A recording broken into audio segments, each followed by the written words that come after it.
Bendito es el nombre del Señor. Hay poder en Jesús. Gloria a su nombre. Aleluya.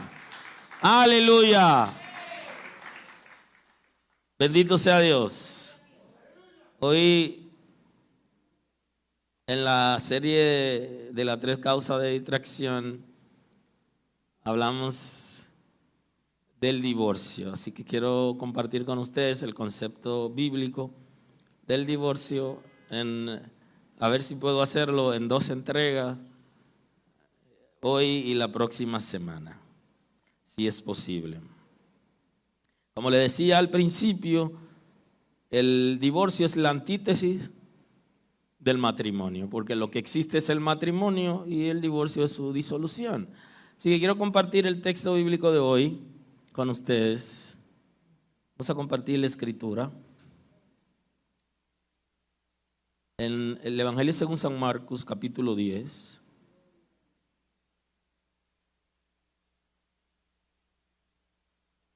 Capítulo 10 del Evangelio según San Marcos, el versículo 2. Leemos en el nombre de Jesús.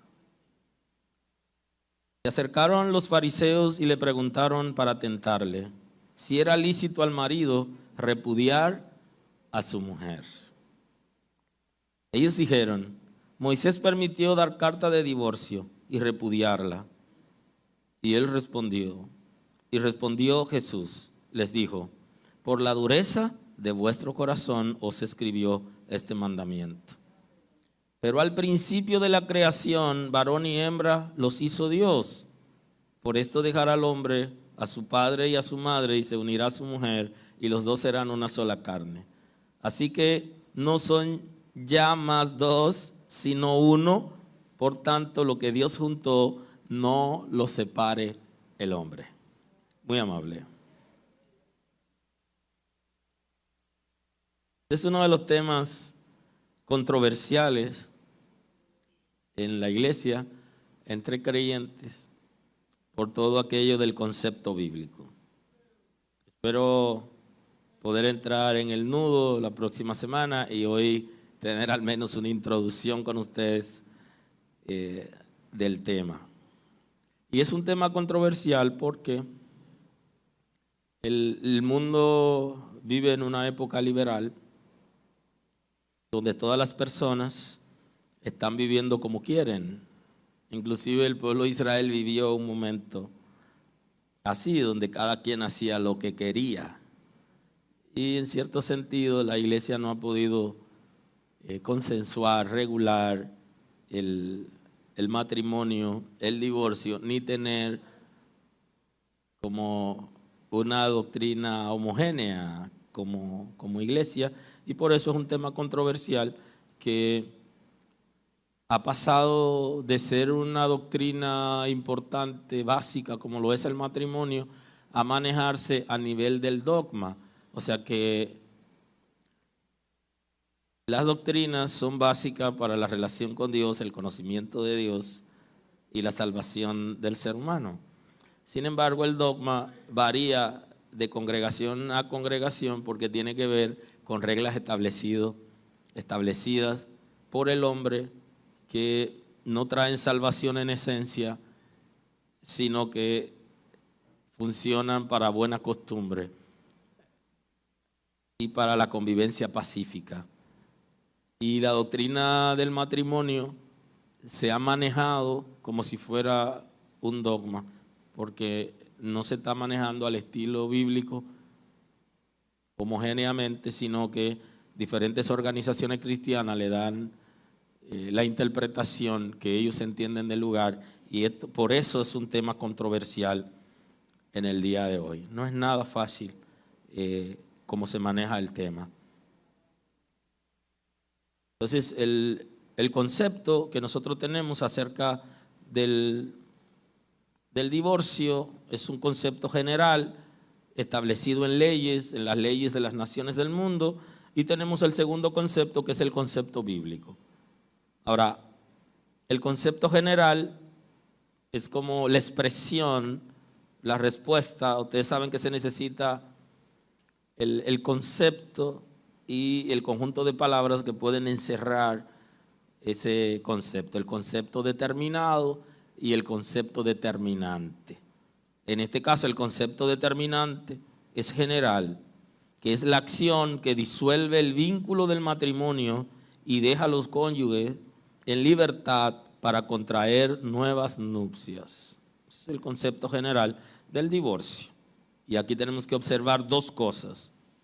Disuelve los vínculos del matrimonio, dato importante, y deja a los contrayentes en libertad para contraer nuevas nupcias si lo requirieren. Así que esos dos conceptos tenemos que analizarlo a partir de las Sagradas Escrituras, porque la Sagrada Escritura regula el segundo concepto, que es la libertad para elegir nuevas parejas o para casarse de nuevo. La Escritura está regulando considerablemente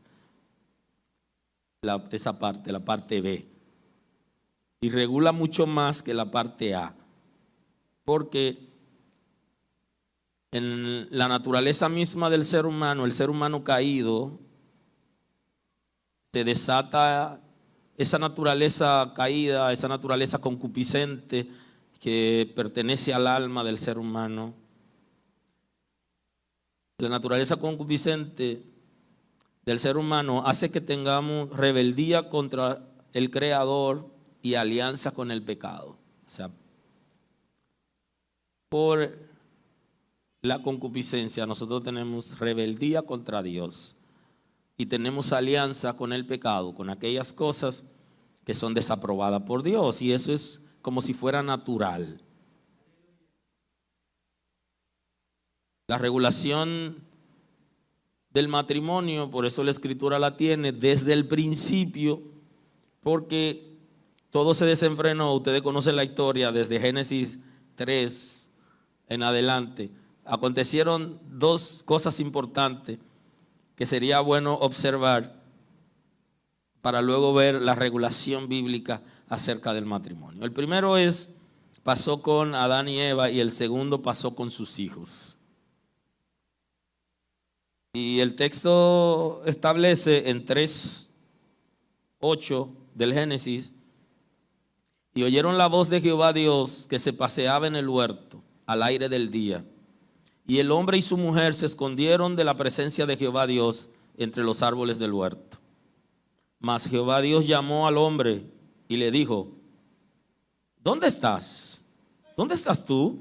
Y él respondió: oí tu voz en el huerto, tuve miedo porque estaba desnudo y me escondí. Dios le dijo: ¿quién te enseñó que estaba desnudo? Cierro la interrogación y se abre una nueva. ¿Has comido del árbol que yo te mandé que no comieses? Cierro la interrogación. Y el hombre respondió: la mujer que me diste por compañera me dio del árbol y yo comí.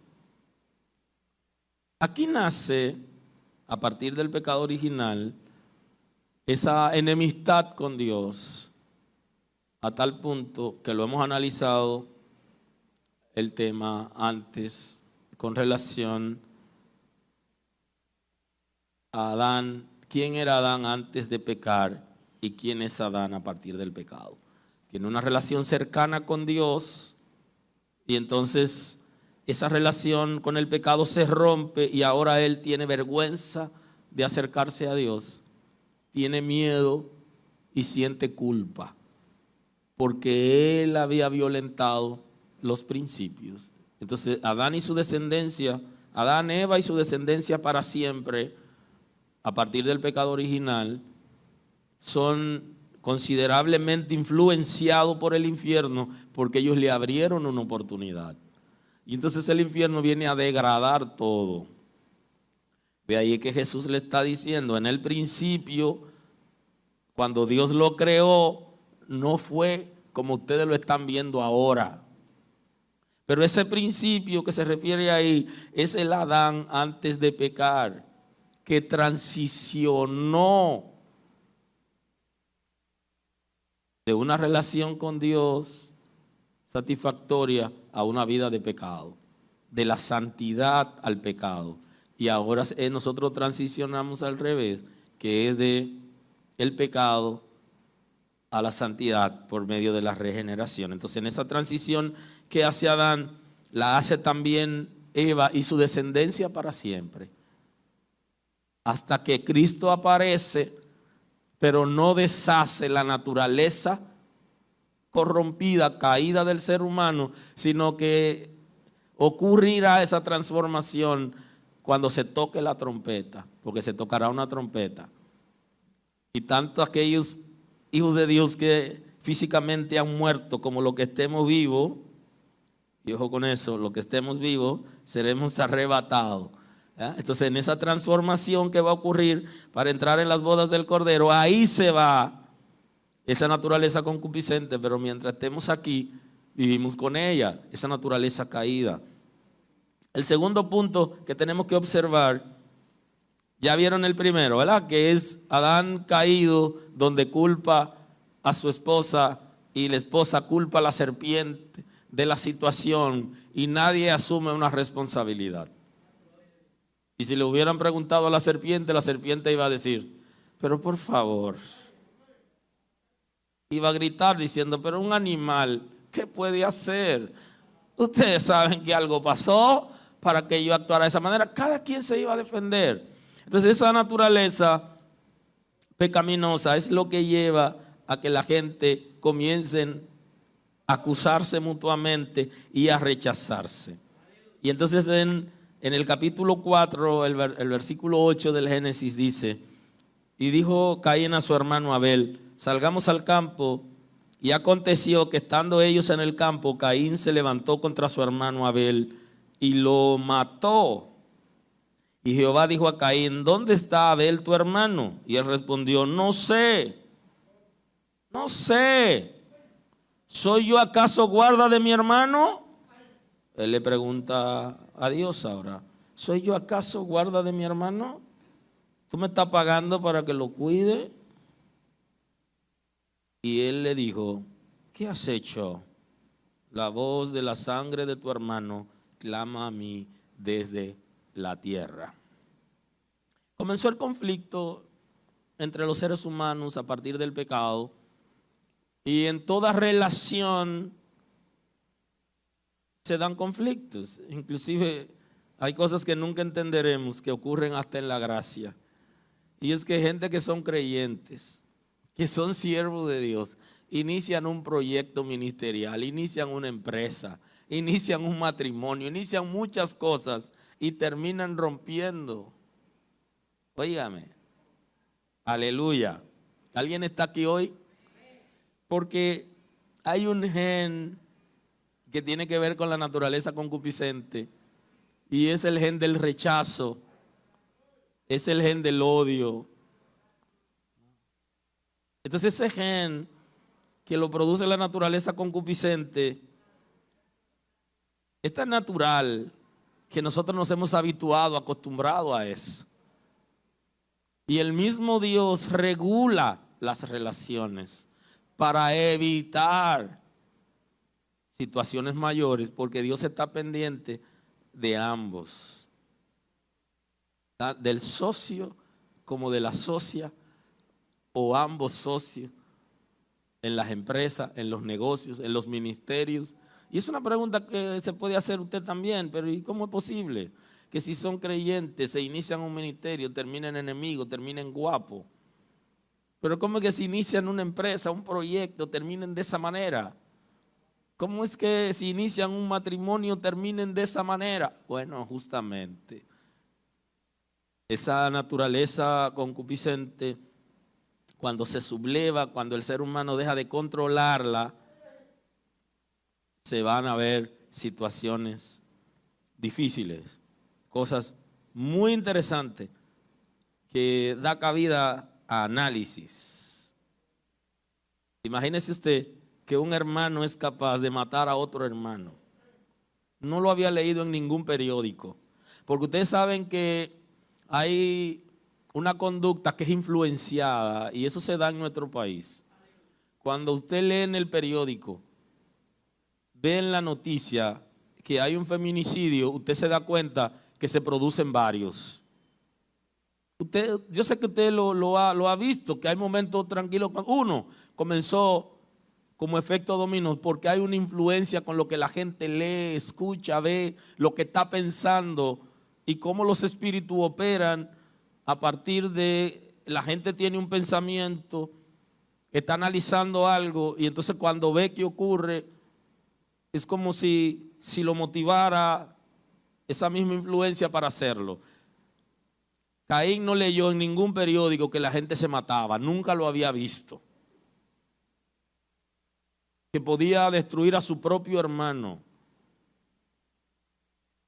solo porque su hermano tenía una buena relación con Dios y él no había podido conquistar a Dios. Y si el ser humano caído es capaz de dañar a su propia familia y es capaz de dañarse a sí mismo,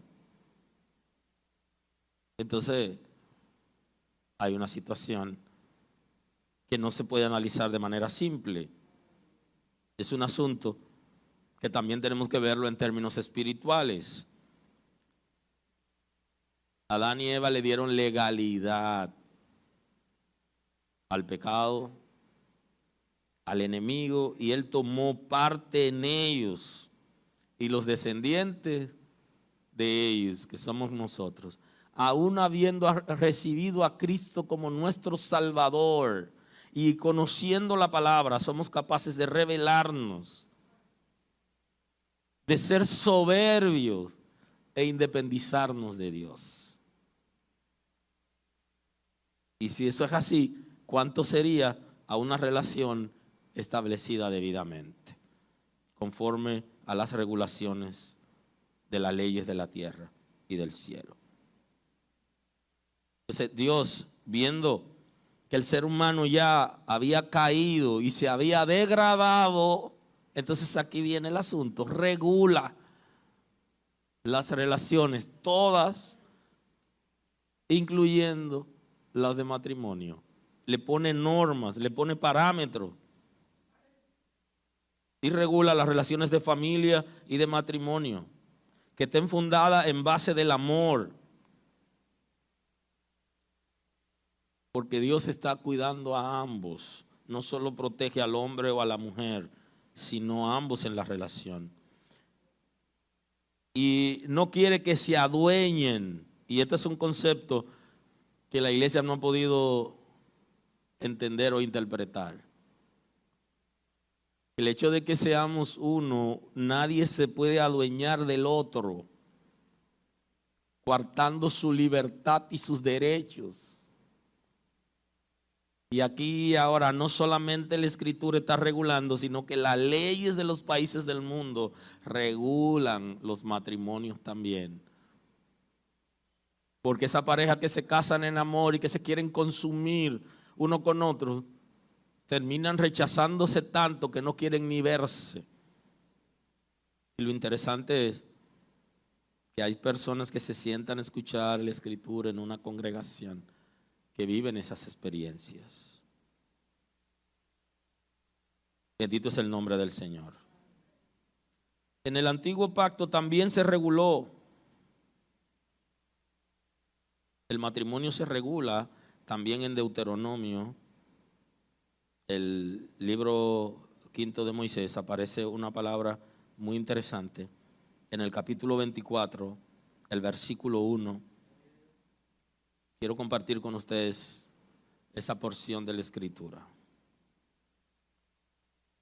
Cuando alguno tomare mujer y se casare con ella, si no le agradare por haber hallado en ella alguna cosa indecente, le escribirá carta de divorcio y se le entregará en su mano y la despedirá de su casa. Y quiero comenzar por la segunda parte, que es la carta de divorcio, que tanto se discute entre creyentes. Esa carta que le entregaba el esposo a la esposa era excluyente, era exclusivo del esposo a la esposa, ¿Por qué?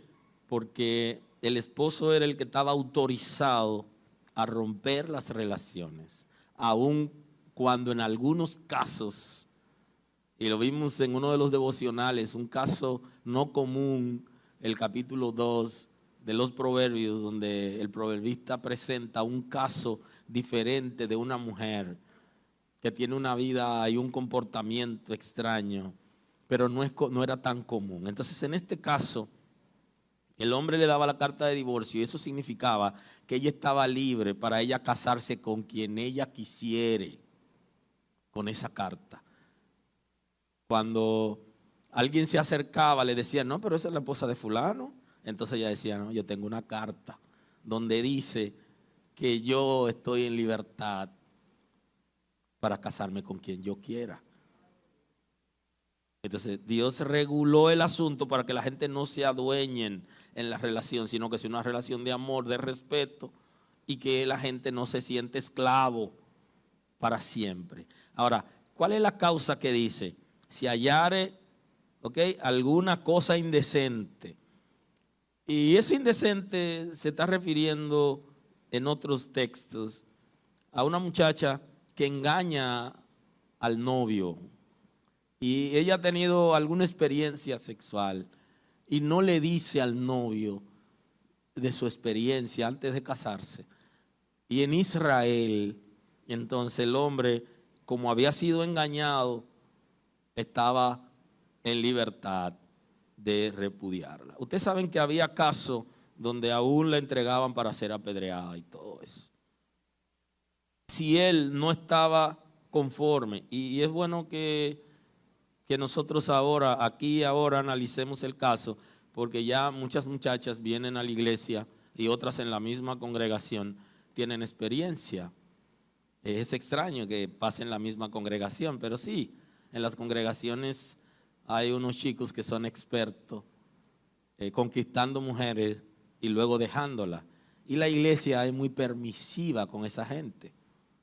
Y entonces las muchachas pudieran tener una experiencia en un momento, la dejaron y todo está normal. No es verdad que usted va a dejar su novia, su esposa, porque ella haya tenido alguna experiencia. Ella sí debe conversar con usted el tema. Claro, no se lo debe decir desde el principio porque usted se va a ir corriendo. Además, ella tiene que medir para saber si usted es un parlanchín o si sufre de una enfermedad que se llama verborrea, ¿no?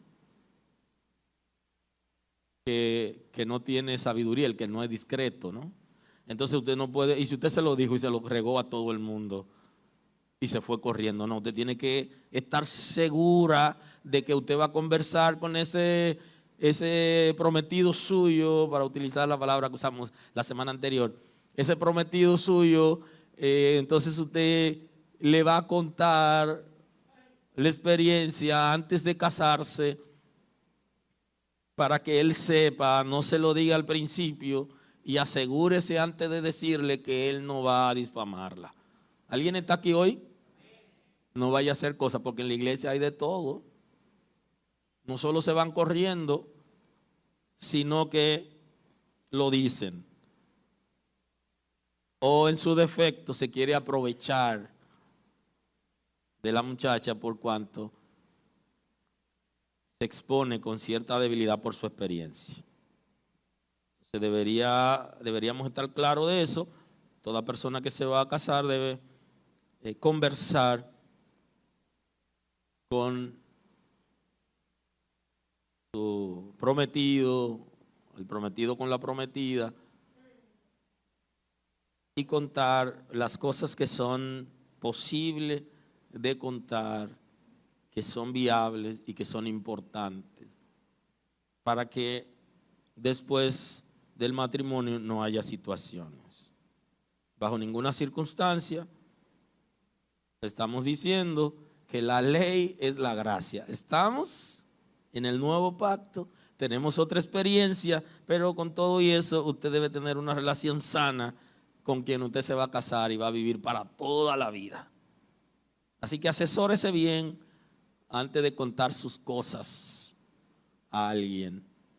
Pero cuando uno se va a casar hay cosas que debe compartirla. Observe la dinámica del texto. y salida de su casa podrá ir a casarse con otro hombre. Pero si la aborreciere este último y le escribiere carta de divorcio y se le entregara en su mano y la despidiere de su casa, o si hubiere muerto el postrer hombre que la tomó por mujer, no podrá su primer marido que la despidió volver a tomarla para que sea su mujer. Fíjese cómo Dios en las leyes está guardando la dignidad de esa mujer y le está diciendo: si te repudiaron y te dieron la carta y te casaste con otra persona y por alguna razón esa persona te rechaza o en su defecto muere tu primer esposo, no debe coquetearte. Es abominación a Jehová. Y este dato es interesante que lo comparta con ustedes, porque ustedes se van a encontrar con gente que le va a decir que Perencejo, que Mengano, que se separó de su esposa hace muchos años y que ya su esposa tiene hijos, tiene un matrimonio, está casado con otra gente. Hay congregaciones y predicadores que le están diciendo que deje esa familia y se vaya a juntar con el anterior. Eso es abominación a Jehová desde la ley. Ni hablar en la gracia. Entonces no mande a la gente a dejar la familia que tiene y la relación que tiene para volver a juntarse con alguien que tuvo en la juventud, que ya también está totalmente casado. Entonces le están diciendo: tiene que volverte a juntar con él. Y la Biblia dice: no. Eso se rompió, usted la despidió. Esa mujer tiene dignidad, se fue con otra persona, enviudó o se separó. Usted no puede volver a conquistar a esa mujer, sino que ya terminó ese ciclo con usted. Y si hubiera muerto el postrer hombre que la tomó por mujer, no podrá su primer marido que la despidió volver a tomarla para que sea su mujer, después que fue envilecida. Dato interesante. El propósito es cuidar la dignidad de esa mujer que ha sido rechazada, y por eso utiliza el término de envilecida. Envilecer es como someter a vergüenza, a tristeza. No podrá volver a pretenderla, porque es abominación delante de Jehová. Entonces eso era una ley que no podía ser violada en Israel. Y no has de pervertir la tierra que Jehová tu Dios te da por heredad. De manera que en el antiguo pacto también se regula la relación de parejas, se regula el matrimonio, porque el ser humano no vive, el matrimonio no es una esclavitud en la que la gente se adueña del otro, abusa del otro, hace lo que quiere. El Señor está cuidando la integridad. La relación de pareja debe ser una relación de amor. Debe fluir el amor, debe fluir la gracia, la misericordia, debe haber paz. Y ninguna persona está sometida en obligación a la tortura como si la gente fuera dueño del otro. Por eso el Señor regula las relaciones de parejas.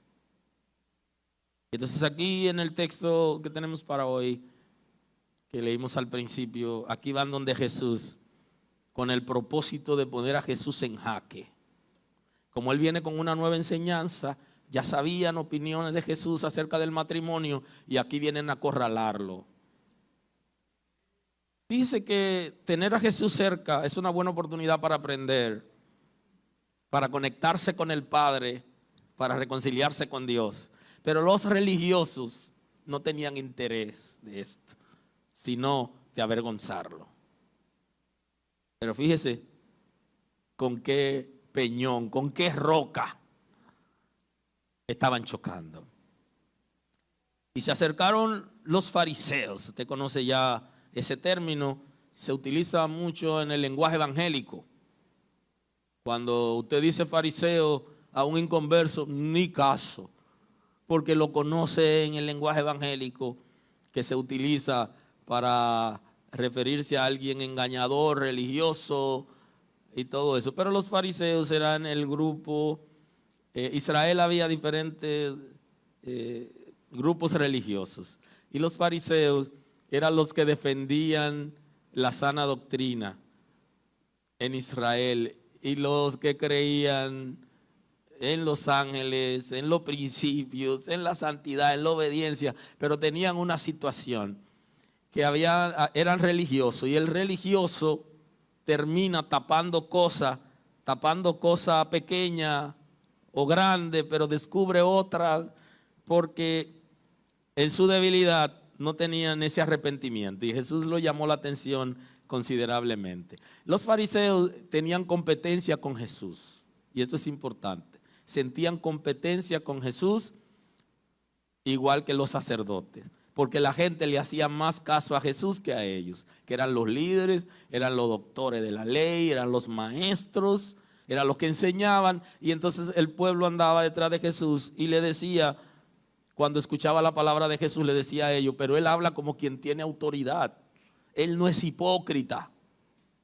Y entonces acusaban a los fariseos, a los escribas, de ser hipócritas, porque colaban el mosquito y tragaban el camello.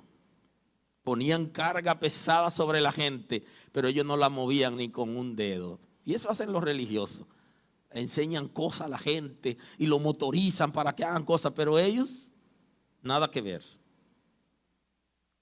Entonces los fariseos, por ese celo, y eso pudiera existir hoy, celo ministerial, alguien que estorbe el crecimiento de las otras personas porque sienta que lo supera.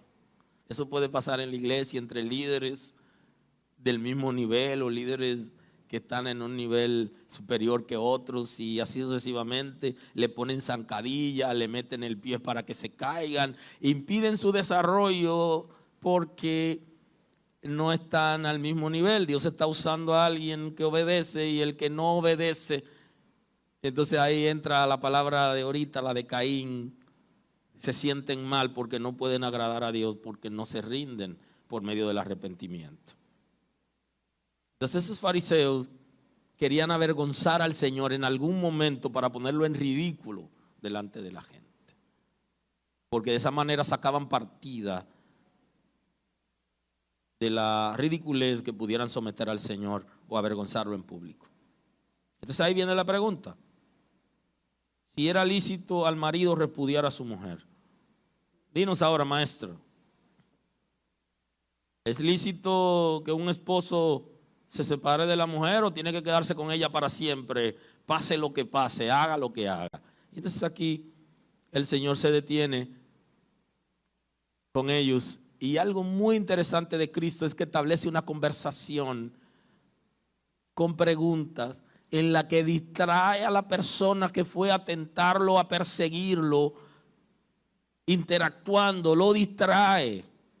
Y entonces la persona se concentra hablando con él y olvida el propósito original con el que fue donde el Señor. Ese dato es interesante, lo pueden buscar en las conversaciones que Jesús tiene con fariseos, con escribas, con maestros, con los saduceos, que era otro grupo religioso. Cómo él se manejaba con mucha altura e interactuaba con ellos, y terminaba distrayéndolo del propósito original y llevándolo donde él quería llevarlo, y lo dejaba sin las armas que tenían en la mano con el propósito de bombardearlo. Ellos dijeron: Moisés permitió dar carta de divorcio y repudiarla. O sea, Moisés lo permitió, y ya conocen el concepto de carta de divorcio. ¿Para qué servía? ¿Para qué se usaba? Y encima de eso le añade la palabra repudiarla, o sea, rechazarla y deshacerse. Respondiendo Jesús le dijo: por la dureza de vuestro corazón os escribió este mandamiento. Entonces aquí le dice, lo que pasa es que la razón por la que Moisés da este mandamiento y le permite que hagan eso es porque ustedes tienen el corazón duro. ¿Comenzó a evangelizarlo aquí ahora? Ay, Dios mío. Fueron a avergonzar a Jesús en público, ahora Jesús comienza a evangelizarlo. Y entonces utiliza el concepto dureza de corazón. El corazón conecta el espíritu con el alma. Es un órgano espiritual en este caso. Y ahí descansa el amor y la conciencia. Y Jesús se está refiriendo al corazón en el concepto del amor, pero más en el concepto de la conciencia. Si hay repudio, si hay rechazo, porque no hay amor. Pero la operación ocurre en la conciencia, porque la conciencia se nubla. Perdóneme, se nubla el amor y endurece la conciencia. La conciencia pierde sensibilidad. No se fue al matrimonio, se fue al área espiritual, al cuerpo espiritual. Le da una estocada. ¡Pop! Lo que pasa es que ustedes han perdido sensibilidad de conciencia. La conciencia de ustedes se ha petrificado. Ustedes no sienten nada espiritual. Ya no perciben las cosas de Dios. Por ahí se fue. Aleluya. Lo trabajó al estilo de Cristo, con dureza. Como decíamos el martes. Martillo en mano y mucho fuego. Así lo trabajó, que fueron a atacarlo. Han perdido sensibilidad, la conciencia de ustedes se ha vuelto piedra, tienen la conciencia cauterizada, no tienen sentimiento, no perciben las cosas de Dios, se han endurecido con relación a Dios. Dios le habla, ustedes no escuchan su voz. Eso es tener el corazón duro, eso es tener la conciencia petrificada. Y por eso Moisés le permitió, para que no la maten, porque el corazón de ustedes se endureció, el amor se nubló, y para que no vayan a destruirla, Moisés, no, déjala ir, porque si lo obliga hasta terminan destruyéndola, porque su corazón ni siquiera siente lo de Dios, ni perciben las cosas de Dios, porque la dureza de corazón o insensibilidad de la conciencia atrofia la sabiduría y se pierde el respeto al Señor. Porque el principio de la sabiduría es el temor a Dios. Y ustedes saben que como el concepto en nuestro lenguaje es un poquito fuerte, entonces cuando hablamos del temor a Dios hemos hablado de respeto por Dios, de consagración. Ellos habían perdido el respeto por el Señor. Para los hebreos es literal el miedo, es literal. Se independizaron del Señor y fueron llenos de soberbia. Eso es lo que le está diciendo el Señor. La causa por la que Moisés le permitió darle carta de divorcio. Sí, pero tenía que permitirle darle carta de divorcio. Porque ya ustedes no tienen nada que ver con Dios. Ni escuchan su voz, ni sienten nada espiritual. Son insensibles. En otras palabras, fue un favor que le hizo a las mujeres, permitiéndole que la dejen ir. ¿Alguien está aquí hoy? Porque eran totalmente impíos. Respondiendo Jesús le dijo, por la dureza de vuestro corazón os escribió este mandamiento. Y entonces añade, pero al principio de la creación, varón y hembra los hizo Dios. Dice, pero al principio no fue así como ustedes están haciendo o como ustedes están hablando y están defendiendo. Los postulados de ustedes no son los postulados del principio.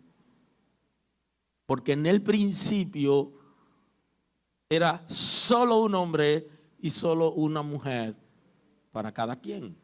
Y no tenía oportunidad de rechazar porque se estableció que ese era su compañero y su compañera. Y es interesante ver el concepto bíblico, que la palabra está dirigida a los hombres, que son los que hacemos responsabilidades, pero en esta sociedad de hoy, que ya lo veremos más adelante, la mujer juega un papel importante. Y hoy rechazan tanto las mujeres como los hombres. Y aunque usted esté en la iglesia, usted esté sirviendo al Señor, y aunque su esposa vaya a la iglesia, vaya o no, y le dice hasta aquí llegó, usted tiene que entender eso. Esa mujer no es dueña, usted no es dueño, ni ella es dueña. O sea, él le dijo hasta ahí. Y lo que recomendamos cuando se presenta una situación que me llaman con amigos o alguien cercano de la congregación, yo le digo, si te dijo que te vaya, vete. Y después hablamos para que no venga la violencia y se presenten situaciones que tengan que llamar al 911. Va a venir la policía y te va a llevar y viene el escándalo. Vete, que te dijo que te vaya. No, pastor, que yo que... ¿Sabes tú? Si ella, aunque sea cristiana, dijo que no quiere estar contigo, o él que no quiere estar contigo, no quiere. No son dueños, ni somos dueños, sino que es una relación de amor, de respeto, y es una relación con derechos. Inclusive el que dejen a uno. ¿Pero por qué que dejan a uno? Pero ya el texto está diciendo por la dureza del corazón. Y esto lo hemos dicho antes. Cuando hay un rompimiento en una relación de pareja, cual fuere, hay uno de los dos que perdió los principios, que se apartó de los principios y va a traer consigo una serie de consecuencias, inclusive va a afectar el matrimonio. Y si hay dureza de corazón, y si no respeta a Dios, ni quiere nada con Dios, si me quiere a mí, aleluya, pero si no me quiere y no quiere nada con Dios, hay que seguir caminando, hay que respetar eso. Ya hoy hasta los estados tienen restauración de parejas, tienen consejería, tienen apoyo, ni hablar de las iglesias que deben tener espacio para restaurar, para escuchar. Eso es sumamente importante. Pero en el principio, cuando se presenta una situación, tenemos que entender que no le pertenecemos ni que la persona nos pertenece en el sentido de la propiedad, porque ya la época esclavista ya pasó y ese es un derecho y la palabra está regulando justamente el asunto. Ahora, en el principio, el deseo de Dios por creación, por comportamiento, es que sean el uno para el otro para siempre. Pero eso implica responsabilidad. Y usted se va a preguntar, bueno, pero hay inconversos que duran para siempre y hay cristianos que no. Muy interesante. Porque cuando los inconversos superan la justicia de los convertidos, se fue a pique esto. Aleluya. La justicia de los seguidores de Cristo, le dice Cristo, deben superar la de los escribas y los fariseos. Debe superar lo de fuera en términos de comportamiento. Pero pasan tantas cosas dentro de la iglesia que es vergonzoso hasta decirlo. Porque no todos son fieles a Dios. No todos viven la palabra, no todos obedecen. Hay dureza de corazón. Y hay otra expresión parecida, duro de servicio. No se doblegan, no se humillan, viven en soberbia y entonces eso genera rompimiento en muchísimas áreas. La primera es con Dios y luego con el matrimonio, con los hijos. Hay creyentes que han abandonado a sus hijos y le da igual. No asumen responsabilidades, no lo buscan y algunos ni el apellido. Y escuchan la palabra, pero no reaccionan. Son de dura cerviz. Y eso eran algunos cuando estaban en el mundo, pero llegan a la iglesia con todo su lío que hicieron en el mundo y siguen con su carita limpia, como que nada ha pasado, y no vuelven a restaurar cosas importantes que tienen que restaurar, que tienen que sanar. Dios en el principio lo creó el uno para el otro con el propósito de que vivan para siempre en unidad. Pero ese concepto para siempre tiene que ver con el amor, tiene que ver con el respeto, tiene que ver con el temor de Dios, con una relación amigable, de paz. Y entonces le dice, por esto dejará el hombre a su padre y a su madre y se unirá a su mujer y los dos serán una sola carne. Todo un concepto y una filosofía de ser una sola carne está expresada en este texto bíblico, suficiente como para hacer una serie de ese texto, analizar. Entonces dice, por eso el hombre cuando llega el momento de casarse se va a separar de su familia de origen y va a establecer una nueva relación para llegar a ser uno. O sea, y si es uno, entonces debería ser indivisible. Pero no así lo ven los hombres. Serán una sola carne. Así que no son más ya dos, sino uno. Por tanto, lo que Dios juntó, no lo separa el hombre. Aquí cargó el Señor tanto a los fariseos que fueron a preguntarle, que se fueron de ahí predicado. Si hubiera tenido sensibilidad, se convierte en ese día. Ese es como cuando uno está en la iglesia, hay un día que uno siente como una atmósfera interna, uno siente como que Dios está ministrando su vida con relación a algún tema y uno dice, wow, si yo hoy no hubiera sido cristiano y voy a la iglesia y me pasa esto, yo me convierto de nuevo. Yo hubiera aceptado al Señor, porque lo que Dios está haciendo en el día de hoy, entonces uno comienza a pedirle perdón a Dios, a alabar a Dios. Entonces, esa atmósfera es sumamente importante. Entonces ellos cuando fueron donde Jesús con esa religiosidad y ese deseo de tentarlo, debieron haberse convertido por la atmósfera que se generó en esa conversación. Y fíjense ustedes, qué interesante, en el propósito eterno de Dios, que ellos fueran a tentar a Jesús para que tuviéramos esa palabra. De ahí que Pablo, el apóstol Pablo, cuando está enseñando algún tema, él dice, esto lo dijo el Señor. Y en otro sitio dice, esto el Señor no lo enseñó, lo estoy enseñando yo. Porque Cristo trajo enseñanza sumamente importante y valedera. Permítanme ya en el ocaso de la predicación de hoy, ver si puedo compartir un texto en el Evangelio según San Mateo, capítulo 5, el versículo 31 y 32.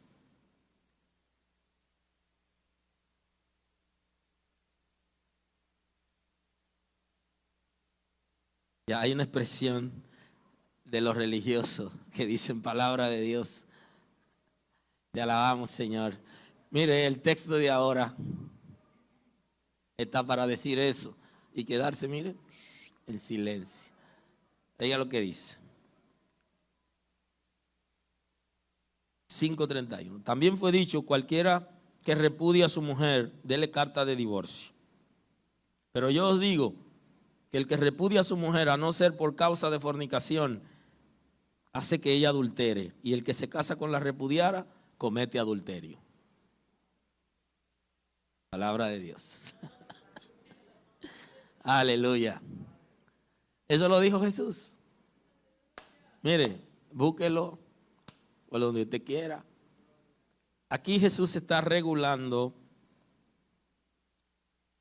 más que el divorcio, está regulando la segunda oportunidad de matrimonio. Y ahí se lo dije en el principio cuando definíamos el concepto divorcio. Le dije que tomaran en cuenta la segunda, la parte B de la definición. ¿Van conmigo ahí? ¿Ah? Al principio. Entonces decimos en el principio que el divorcio es la disolución del matrimonio. Entonces la segunda parte decíamos que tiene la libertad para establecer nuevas nupcias. Entonces aquí Jesús está regulando, si bien es cierto que no somos dueños de la otra persona y que tenemos una relación consensuada en libertad, en amor, y que vamos a estar juntos hasta que los dos queramos, porque no podemos obligar. Entonces Jesús está diciendo que si eso ocurriere, entonces para volvernos a casar debería ser porque la persona ha estado, el cónyuge, el esposo o la esposa ha estado con otra persona. Y este tema también es para aterrizar, ¿no? Aquí tenemos que aterrizar, porque no siempre la pareja, el compañero o la compañera decide separarse por una infidelidad. No siempre.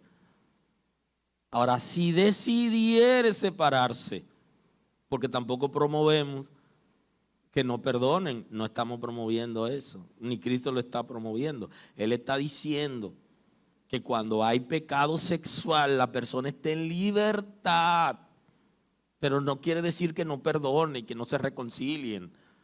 No, por el contrario, nosotros como iglesia es posible que tengamos un récord de restauración de parejas. Inclusive hemos tenido parejas que han venido aquí de paso, o alguien, uno de los dos de paso, y han tenido esta congregación como una parada, y en ese tiempo que duraron aquí lograron reconciliarse. Gloria a Dios por eso, damos la gloria al Señor. O sea, creemos que en la reconciliación, pero ojo con esto, si la persona no decide estar en una relación de esa naturaleza, entonces está en libertad. Ahora, no es el que yo me soñé, ni es el que me contaron. No, en Israel había todo un engranaje. Hoy puede ser jurídico si se quiere, para demostrar que eso era como se estaba diciendo y no un invento. Yo me soñé, o yo pienso que, yo estoy celoso de, o yo vi. No, había que llevar pruebas donde usted decía, esto es así. Bueno, pues mire. Había inclusive técnicas utilizadas en juicio para darse cuenta si se estaba mintiendo o no. Esto es sumamente interesante que pudiéramos analizarlo en un momento. Esa técnica que se utilizaban y daban resultados extraordinarios, seguro eran en esencia. Entonces Jesús está regulando el asunto, o sea que un creyente no debe decirle a su esposa o a su esposo, hasta aquí llegó el matrimonio porque yo quiero casarme con otra persona. O sea, bíblicamente hablando, hay una condición de pecado, no en el divorcio como tal, sino en el siguiente matrimonio. Entonces, por eso es que dice, y un punto importante que tenemos que ver, porque esa palabra se establece para la gracia. Porque en el antiguo pacto no era necesariamente así. Voy a compartir la expresión. Hace que ella adultere y el que se casa con la repudiada comete adulterio. O sea que está diciendo, si se separan por cualquier causa y luego se casan, que no es por una causa justa, aceptable, sino porque decidieron, entonces dice, tanto el que está dejando como el que se casó, como el que se casa con, está cometiendo adulterio, que es la expresión. Ustedes saben que el pecado sexual, la expresión general es fornicación, pero que dentro de la fornicación hay diferentes expresiones y una de ellas es el adulterio, que es cuando se altera la relación de parejas, pero en este caso en términos de una tercera persona, porque el adulterio es alteración. Todo lo que se altera está adulterado.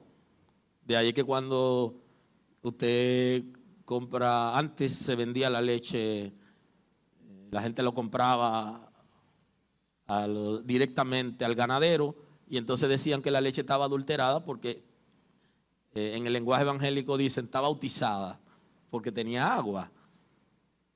Entonces, lo que se altera está adulterado. Ahora, el matrimonio se altera cuando entra una tercera persona, y sí, en este caso tiene que ver con el pecado sexual.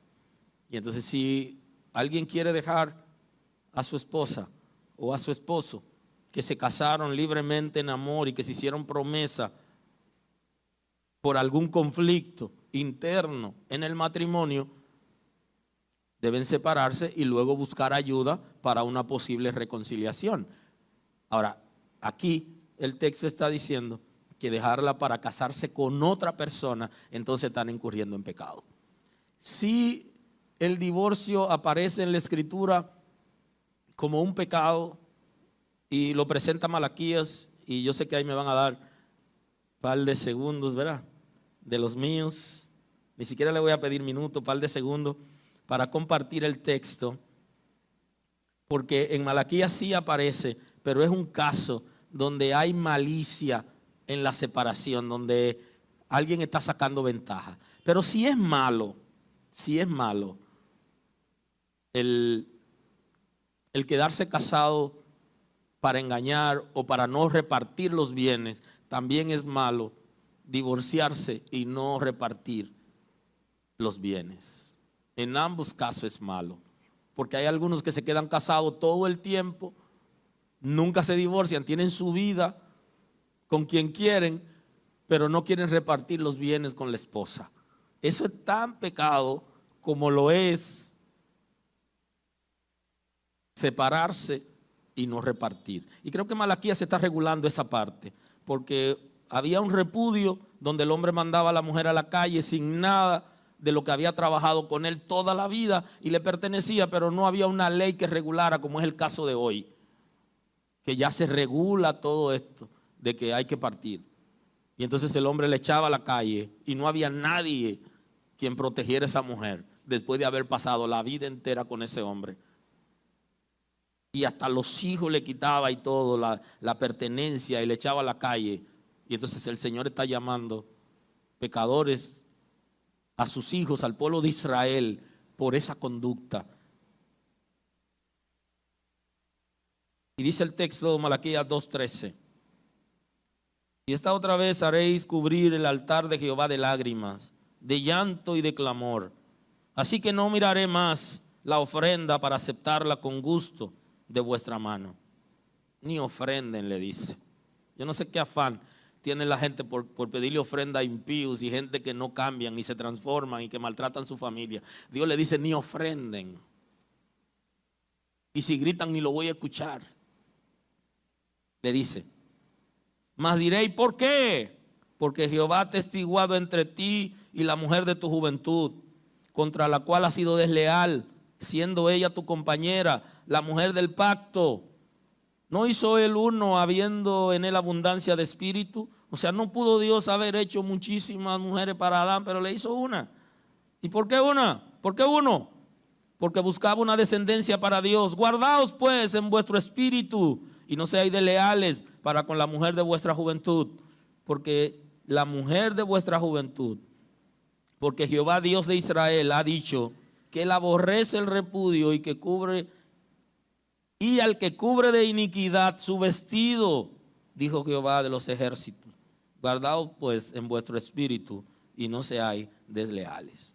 Y aquí hay varias expresiones que son importantes que la analicemos, y es el ser desleal, la deslealtad e iniquidad, repudio, que en su momento pudiéramos analizarlo.